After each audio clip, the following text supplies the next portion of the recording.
আমি 25 বছর ধরে ব্যবসা করতেছি, এইরকম ঘটনা দেখি নেই কোনো সময়। এইবার এই যে দেখেন, কালকে বেচছি 350 টাকা, আজ যে বেচছি মাত্র 500 টাকা। সাধারণ সময় আলহামদুলিল্লাহ 4-5 হাজার টাকা বিক্রি করা হয়, এর থেকে বেশিও হয়। দেখা গেছে নর্মালি হলেও 4-5 হাজার টাকা হয়। আজকে তো ঠিক মতন বেচা কিনি হচ্ছে না। কাল যাই 2-1 জোড়া বিক্রি করছি, আজকে বেচা কিনি নেই। কারপূজারের এই কারণে মানুষ ভয়ে আতঙ্কেতে বের হয় না, কখন কি হয় না না হয়, দুর্ঘটনা এর জন্য বের হয় না।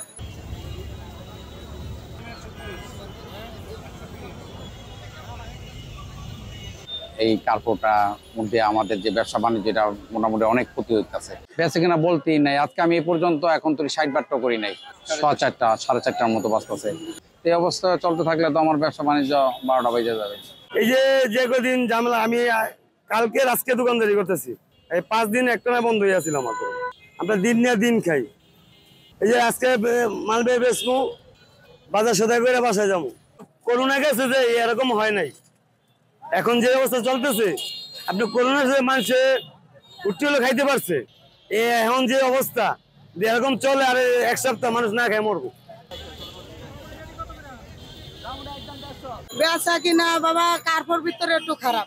বেচা কিনা ওই বসি 5টা পর্যন্ত বসি, এরপরে আর বেচা কিনা যায় না।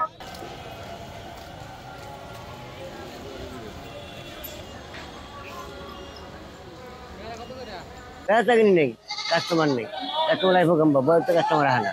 আজকে বৃষ্টি মতো হারা দিনে 5 কেজি করে, হারা দিনে 5 কেজি। নর্মাল তোমার বেশি 10,000, 15,000, 20,000।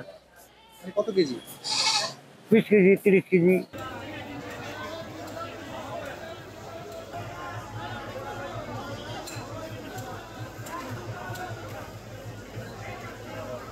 আমার হচ্ছে খারাপ অবস্থা।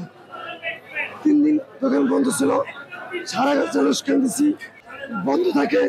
10টায় গেট করে 5টা আটকেই দেয়।